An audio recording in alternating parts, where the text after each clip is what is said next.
part of your. It's something that I would imagine is a right time to go out there and say, okay, wait, education in schools needs to be sort of addressed better. CSA needs to be, looked at in more detail.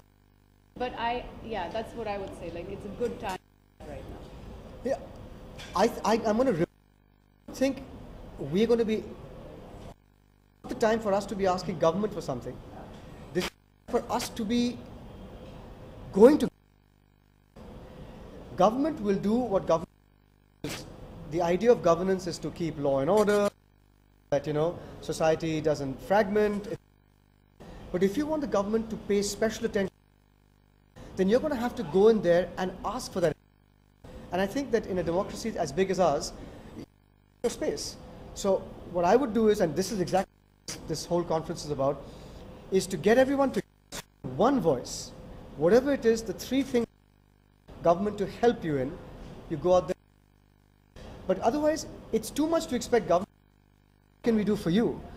You're going to have to in front of them.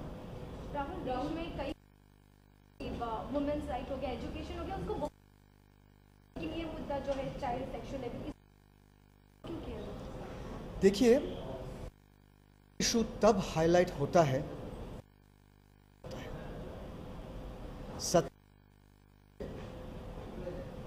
Aware इतना ज्यादा नहीं। क्या हम उस हादसे का एक इंतजार में कि कल को एक कहीं पे कुछ हो और पे फिर हम इसके बारे में बात करें? We don't have to wait for that. आजकल जो हुआ है इसलिए हुआ है women's rights, क्योंकि जो क्रोध में है इसके बारे में वो था। और उन तीन जो हमने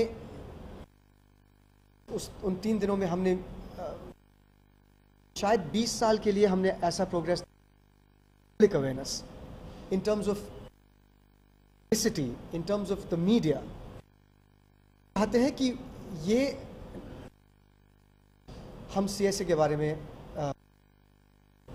why do we have to wait for that, और जब करें तो ठीक तरीके, इसका मतलब ये नहीं कि डेथ पेनल्टी ये वो, go about it, to approach it from the basic. क्यों है जब कल की कहती है कि वो जवान थी या छोटी, उसे लगा कि मैं अपने आप किसी से बात ना करूं। बहुत से जो अब एडल्ट्स हैं जिन्होंने हम में वो हिम्मत नहीं थी कि हम बात, ऐसा क्यों?